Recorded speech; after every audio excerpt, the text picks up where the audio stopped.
Assalamualaikum warahmatullahi wabarakatuh.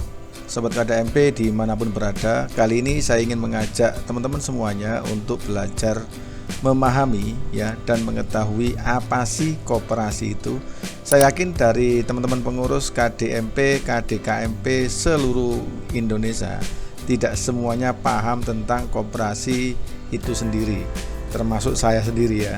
Jadi mari kita sama-sama belajar memahami bagaimana koperasi itu. Baik teman-teman, jika ada pertanyaan langsung saja tulis di kolom komentar. Jangan lupa di subscribe channel ini untuk tutorial-tutorial berikutnya, dan jangan lupa dibagikan ke teman-teman pengurus yang lainnya. Koperasi, pengertian, jenis, dan sistem manajemen ya. Mengenal koperasi sebagai badan usaha yang berorientasi pada kesejahteraan anggota dan masyarakat serta tantangan serta peluang dalam manajemennya. Jadi kali ini saya ingin mengajak teman-teman semuanya memahami, mengenal koperasi lebih jauh, yaitu sebuah badan usaha yang berorientasi pada kesejahteraan anggotanya dan masyarakat serta tantangan dan peluang dalam manajemennya. Koperasi ini didirikan untuk mengelola sebuah usaha di mana koperasi ini terbentuk dari anggota, oleh anggota, dan nantinya juga untuk anggota ataupun masyarakat. Baik, yang pertama kita mengenal tentang pengertian koperasi. Baik, koperasi merupakan suatu bentuk badan usaha yang anggotanya terdiri dari individu atau badan hukum. Koperasi beroperasi di bawah payung hukum yang diatur oleh Undang-Undang Nomor 25 Tahun 1992. Prinsip dasar koperasi adalah kekeluargaan, gotong royong yang mendasari setiap kegiatan dan interaksi antar anggotanya. Next teman-teman ya. Landasan dan tujuan koperasi. Yang pertama, landasan ideologi Pancasila. Yang pertama adalah Pancasila berfungsi sebagai dasar ideologi koperasi di Indonesia yang menekankan nilai-nilai kekeluargaan serta gotong royong dalam setiap kegiatan koperasinya. Berikutnya, landasan struktural UUD 1945. UUD 1945 memberikan kerangka hukum yang mengatur keberadaan dan pengelolaan koperasi di Indonesia, menjamin hak dan kewajiban anggota serta keberlangsungan koperasi. Berikutnya adalah tujuan koperasi, meningkatkan kesejahteraan. Tujuan utama koperasi adalah meningkatkan kesejahteraan anggotanya dan masyarakat luas melalui berbagai program dan kegiatan ekonomi yang saling menguntungkan. Lah, inilah salah satu tujuan dari Koperasi Desa Merah Putih, teman-teman ya. Dengan adanya koperasi ini, harapannya adalah ekonomi di dalam desa tersebut meningkat dengan adanya atau dengan banyaknya orang melakukan transaksi melalui koperasi yang kita dirikan. Tujuannya adalah untuk mensejahterakan masyarakat.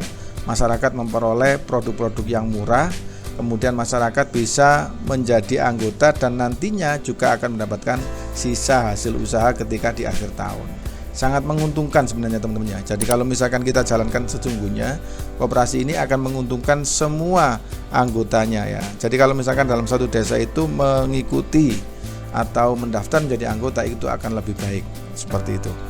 Next, sekarang kita masuk pada macam-macam koperasi teman-teman ya. Koperasi di sini terbagi menjadi dua macam. Yang pertama adalah koperasi produsen. Jadi koperasi produsen adalah koperasi yang terdiri dari produsen yang bergabung untuk meningkatkan daya saing dan efisiensi produksi. Melalui koperasi ini anggota dapat memperoleh bahan baku dengan harga lebih baik dan saling mendukung dalam pemasaran produk mereka. Ini suatu contoh, misalkan kita pengusaha di bidang sembako misalkan ya. Jadi ini akan menguntungkan semua anggotanya. Karena apa? Karena kalau misalkan kita membentuk koperasi, dalam koperasi itu akan, misalkan satu contoh ya, ini kulakan gitu ya. Kulakan dalam partai besar dikulak oleh koperasi, kemudian anggotanya mengambil di koperasi tersebut dengan nilai atau harga yang lebih murah, seperti itu. Nantinya selain kita akan mendapatkan harga lebih murah, kita juga akan mendapatkan SHU di akhir tahun. Jadi ini sangat menguntungkan sebenarnya teman-teman ya. Seperti ini. Ini untuk koperasi produsen. Bagaimana dengan koperasi konsumen? Seperti ini ya. Kalau koperasi konsumen ini adalah koperasi yang anggotanya terdiri dari konsumen yang membeli barang atau jasa. Tujuannya adalah untuk mendapatkan barang yang lebih murah dan berkualitas. Koperasi ini berfokus pada pemenuhan kebutuhan anggota. Jadi ini sama halnya yang akan kita terapkan pada Koperasi Merah Putih. Ini sama dengan koperasi konsumen ya. Jadi masyarakat atau anggotanya adalah terdiri dari masyarakat atau orang-orang yang membeli barang atau jasa pada koperasi kita. Tujuannya apa? Adalah untuk mendapatkan barang yang lebih murah dan berkualitas. Koperasi ini berfokus pada pemenuhan kebutuhan anggotanya. Baik, next. Sistem manajemen koperasi ya. Sistem manajemen koperasi didasarkan pada partisipasi aktif anggota, di mana rapat anggota memiliki kekuasaan tertinggi dalam pengambilan keputusan. Nah, ini adalah sistem manajemennya ya. Jadi kekuatan tertinggi dalam koperasi itu adalah rapat anggota. Jadi semua keputusan, semua hal yang dicanangkan dalam koperasi itu harus melalui rapat, tidak boleh atas ide sendiri kemudian dikerjakan sendiri tanpa sepengetahuan anggota atau pengurus yang lain. Itu membuat tidak sah dan tidak boleh dilakukan ya. Di mana rapat anggota memiliki kekuasaan tertinggi dalam pengambilan keputusan ya. Pengambilan keputusan itu harus berdasarkan rapat, teman-teman ya. Pengurus yang terpilih dari anggota bertanggung jawab menjalankan kebijakan yang ditetapkan, sementara pengawas memastikan kepatuhan terhadap prosedur. Jadi ada pengurus, ada pengawas ya. Pengurus terpilih bertanggung jawab menjalankan kebijakan-kebijakan yang telah ditentukan, sedangkan untuk pengawas adalah mengawasi ya, memastikan kepatuhan terhadap prosedur manajer, terhadap prosedur-prosedur yang ada. Seperti itu. Manajer bertugas mengelola sehari-hari operasional koperasi, menjamin efisiensi dan keberlanjutan bisnis. Nah, itu manajer adalah pengelola di koperasi yang paling dasar atau pengelola usahanya. Seperti itu. Dari manakah modal koperasi? Kita akan bahas modal koperasi sekarang ya. Modal koperasi terdiri dua kategori, teman-teman ya. Yang pertama adalah modal sendiri dan modal pinjaman ya. Modal sendiri mencakup simpanan pokok, simpanan dibayar oleh anggota saat bergabung, kemudian simpanan wajib, yaitu simpanan yang dibayarkan secara rutin, dan dana cadangan yang disimpan untuk keperluan mendatang. Sementara itu, modal pinjaman bisa diperoleh dari anggota koperasi itu sendiri, serta modal eksternal seperti bank atau lembaga keuangan lainnya. Jadi modal di dalam koperasi itu ada dua macam ya. Yang pertama modal sendiri dari anggota ya, melalui simpanan pokok dan simpanan wajib, dan yang kedua adalah modal pinjaman, baik itu dari bank ataupun pihak ketiga. Baik, next. Komponen modal sendiri, teman-teman. Simpanan pokok adalah kontribusi awal yang diperlukan untuk menjadi anggota koperasi. Simpanan wajib adalah pembayaran berkala yang harus dilakukan oleh anggota untuk mendukung kelangsungan koperasi, sedangkan dana cadangan berfungsi sebagai jaminan untuk menghadapi risiko ketidakpastian di masa yang akan datang. Next. Modal pinjaman sebagai dukungan ekonomi. Modal pinjaman dari anggota koperasi dan lembaga luar memungkinkan akses yang lebih luas terhadap dana yang diperlukan untuk operasional dan pengembangan koperasi. Koperasi dapat memanfaatkan pinjaman ini untuk meningkatkan kapasitas produksi atau memperluas layanan kepada anggota. Nah, modal pinjaman ini teman-teman ya bisa dilakukan dari kita meminjam ke bank ya, melalui keputusan musyawarah, kemudian kita ajukan pinjaman ke bank untuk apa? Untuk mengembangkan usahanya. Misalkan usahanya besar atau memproduksi sesuatu dan membutuhkan biaya yang besar, sedangkan dari dana sendiri itu tidak mencukupi, maka ini kita akan bisa akses dana dari luar atau pinjaman. Pinjaman ini bisa berupa pinjaman ke bank ataupun misalkan ada dana ketiga. Dana ketiga ini seperti investor ataupun anggota yang menaruh uangnya lebih besar daripada simpanan pokok dan simpanan wajibnya, seperti itu. Baik, next. Simpanan koperasi menggambarkan jenis-jenis simpanan yang ada dalam koperasi beserta karakteristiknya. Yang pertama, simpanan pokok. Apa sih simpanan pokok itu, teman-teman? Dibayar sekali saat anggota bergabung dengan koperasi sebagai syarat keanggotaan. Ini adalah simpanan pokok. Jadi nanti ketika ada anggota yang ingin masuk atau mendaftar, maka dia akan diwajibkan membayar simpanan pokok. Besaran simpanan pokok ditentukan oleh rapat anggotanya. Misalkan simpanan pokok untuk pertama kali itu adalah 1 juta misalkan, atau 100.000, terserah ya, tergantung dari kekuatan anggotanya itu sendiri. Dimusyawarahkan kemudian diputuskan berapa. Nah, itu yang akan dibuat patokan. Next. Simpanan wajib ya. Simpanan wajib ini dibayar secara rutin oleh anggota, berfungsi untuk meningkatkan modal koperasi. Kalau simpanan wajib ini dibayarnya adalah tiap bulan ya. tiap bulan, entah itu 10.000, 50.000, 100.000 terserah ya, tergantung dari keputusan pengurus, pengawas dan anggota, seperti itu. Next. Nah, simpanan sukarela yaitu dibayar sesuai kemampuan anggota, memberikan fleksibilitas dalam berkontribusi pada koperasi. Simpanan sukarela ini adalah simpanan seperti tabungan bulanan tapi nilainya harus sama. Misalkan untuk simpanan sukarela 500.000, maka bulan berikutnya juga sama, teman-teman ya. Karena apa? Ini simpanan terserah ya. Jadi tiap anggota itu nanti beda-beda. Misalkan ada yang 150, ada yang 50, ada yang 100.000, ada yang 1 juta, terserah. Ini adalah simpanan sukarela, di mana nominalnya pun sebenarnya harus ditentukan ya. Tidak boleh satu hari ini, bulan ini 100, bulan berikutnya 150, tidak, tapi sama ya. Sama terus, misalkan 500 terus sampai 1 bulan, sampai 1 tahun kemudian, sampai SHU, seperti itu ya. Next. Nah, sekarang kita akan menghitung sisa hasil usaha atau disebut juga dengan SHU, teman-teman ya. SHU koperasi ya. Bagaimana sih SHU koperasi ini? Nah, ini teman-teman ya. SHU atau sisa hasil usaha merupakan keuntungan yang diperoleh koperasi setelah mengurangi semua biaya operasional, penyusutan aset, kemudian kewajiban lainnya seperti pajak ya, kemudian pembagian sisa hasil usaha yang lain misalkan ya. Pembagian usaha kepada anggota dilakukan berdasarkan 2 kriteria utama. Yang pertama, kontribusi jasa usaha yang diberikan anggota dan jumlah modal yang mereka setorkan, sehingga menciptakan insentif dan partisipasi aktif dalam koperasi. SHU ini akan diterima oleh setiap anggota dengan beda-beda nominalnya, teman-teman ya. Tergantung dari besarnya simpanan sukarela misalkan, atau dia berkontribusi sebagai apa, misalkan sebagai pengurus, sebagai manajer, atau sebagai apa dalam koperasi itu, maka itu ada insentifnya tersendiri ya. Jadi nanti setiap anggota itu tidak boleh saling apa istilahnya, ngelah ya.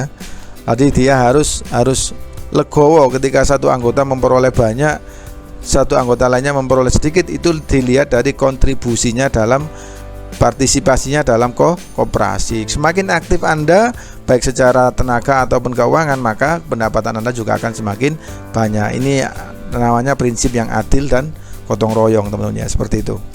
Next, peran dan fungsi koperasi, teman-teman ya. Oke, apa sih koperasi ini? Perannya adalah wadah ekonomi rakyat. Jadi kalau misalkan koperasi Merah Putih nanti ini jalan, teman-teman, yang insya Allah nanti bisa menjadi sebuah wadah ekonomi untuk masyarakat. Artinya apa? Dengan banyaknya transaksi yang dilakukan oleh masyarakat dalam koperasi, tujuannya nanti adalah bagaimana meningkatkan kesejahteraan masyarakat melalui koperasi itu. Dengan banyaknya transaksi, maka banyak juga keuntungan dan bisa juga dibagi untuk anggotanya, seperti itu ya. Koperasi berfungsi sebagai sarana bagi anggota untuk menjalankan usaha secara bersama-sama, sehingga menciptakan kekuatan ekonomi yang kolektif, seperti itu, teman-teman ya. Jadi kalau misalkan di dalam desa itu ada koperasi dan anggotanya, setiap kakak itu ada 1 anggota misalkan, atau setiap warga mengikuti koperasi itu, maka ini akan menjadi sebuah kekuatan ekonomi rakyat ya, seperti itu. Seperti tujuannya negara, seperti itu tujuannya ya. Jadi dibentuknya koperasi Merah Putih sebenarnya adalah untuk seperti itu, untuk menciptakan ekonomi masyarakat desa khususnya. Meningkatkan kesejahteraan lah, dengan melalui koperasi ini tujuannya adalah meningkatkan kesejahteraan. Yang pertama, melalui berbagai program dan kegiatan koperasi berkontribusi dalam meningkatkan kesejahteraan anggota dan masyarakat secara keseluruhan. Contoh, misalkan salah satu anggota atau masyarakat ini menjadi karyawan ya, menjadi salah satu pengurus misalkan. Nah, ini akan meningkatkan kesejahteraan. Kalau misalkan setiap warga dalam satu desa itu mengikuti koperasi Merah Putih atau misalkan menjadi anggota misalkan, insya Allah nah teman-teman, masyarakat tersebut akan bisa merasakan kesejahteraan, ataupun minimal mereka ini akan mendapatkan harga-harga atau barang-barang yang lebih murah, dan nantinya juga akan mendapatkan hasil usaha di akhir tahun ya. Nah, itulah seperti itu, teman-teman ya. Yang ketiga adalah pemerataan ekonomi. Koperasi berperan dalam pemerataan ekonomi dengan memberikan akses kepada anggota untuk memanfaatkan sumber daya dan peluang bisnis, seperti itu teman-teman ya. Nah, oke, next. pendidikan dan pengembangan keterampilan. Koperasi juga berfungsi sebagai lembaga pendidikan bagi anggotanya, meningkatkan pengetahuan dan keterampilan melalui pelatihan dan seminar. Semakin banyak anggotanya, maka nanti banyak pula orang-orang yang akan paham tentang koperasi, bagaimana menjalankan bisnis ya. Karena di setiap rapat ataupun pelatihan ataupun seminar ya, ini nanti akan diadakan oleh koperasi ya. Karena seringnya rapat, maka nanti ada banyak pelatihan-pelatihan atau seminar-seminar yang bisa diikuti oleh masyarakat, sehingga masyarakat menjadi pinter, menjadi mengetahui, dari tidak tahu menjadi tahu bagaimana mengelola bisnis seperti itu. Nah, oke, next. Tantangan koperasi ya teman-teman, ini tantangan koperasi. Koperasi menghadapi berbagai tantangan yang dapat menghambat pertumbuhannya ya. Masalah dalam manajemen seringkali menyebabkan efisiensi yang rendah. Lah ini perbedaan pendapat ataupun istilahnya, karena saking banyaknya masyarakat atau banyaknya anggota ya, atau banyaknya pengurus nantinya misalkan. Nah, ini akan mendapatkan tantangan tersendiri ya. Karena apa? Nanti usulan-usulan atau ide-ide itu pasti nanti ada juga yang mengedepankan kepentingannya sendiri seperti itu ya. Maka ini akan menjadi tantangan tersendiri bagi koperasi itu. Jadi yang menghambat biasanya dalam koperasi itu adalah sistem manajemen ya, seperti itu. Ya, ada orang-orang yang punya kepentingan, kemudian ada ide ini dia nggak mau, ada ide ini dia nggak mau karena dia takut tersaingi dan lain sebagainya. Seperti itu ya teman-teman ya. Permodalan yang tidak memadai lah. Permodalan ini juga salah satu penghambat ya. Kalau misalkan kita mau membuka usaha ataupun mendirikan perusahaan, namun anggota kita ya, simpanan pokok dan simpanan wajibnya adalah masih sedikit, itu tidak bisa mencukupi untuk pergerakan usahanya. Jadi harus meminjam. Kalau misalkan permodalan ini tidak memadai, maka ini juga akan bisa menjadi tantangan tersendiri bagi koperasi seperti itu. Selain itu, persaingan dengan model bisnis lain semakin ketat, terutama di era digital. Semakin banyaknya social commerce ya saat ini menjadi tantangan tersendiri bagi koperasi. Kalau koperasinya nggak ngikuti ke era digital, maka ya koperasinya tetap akan kalah teman-teman ya, seperti itu. Baik, next. Peluang koperasi. Di sisi lain, koperasi juga memiliki peluang besar untuk berkembang. Digitalisasi dapat meningkatkan akses pasar dan efisiensi operasional. Sementara dukungan pemerintah memberikan landasan yang kuat untuk pertumbuhan koperasi. Pasar yang luas menawarkan potensi untuk memperluas jangkauan dan meningkatkan partisipasi anggota. Baik teman-teman, itu tadi yang bisa kami sampaikan teman-teman ya. Semoga ada manfaatnya dan teman-teman bisa memahami bagaimana mengoperasikan koperasi ya. Seperti itu. Tujuannya adalah bagaimana memahami koperasi dan menjalankan koperasi merah putih nantinya, supaya bisa benar-benar jalan sesuai dengan harapan pemerintah dan harapan masyarakat, yang bisa mensejahterakan masyarakat, mengurangi angka kemiskinan, mengurangi angka pengangguran ya, bisa membantu masyarakat dengan memperoleh barang-barang murah, barang-barang subsidi ya, dan menjadi salah satu pendidikan bagi masyarakat untuk menjalankan usaha atau bisnis UMKM. Seperti itu teman-teman. Jika ada pertanyaan, langsung saja tulis di kolom komentar di bawah. Jangan lupa di subscribe untuk tutorial-tutorial atau panduan-panduan berikutnya, dan bagikan ke teman-teman pengurus ataupun anggota koperasi yang lainnya. Ihdinas siratal mustaqim. Assalamualaikum warahmatullahi wabarakatuh.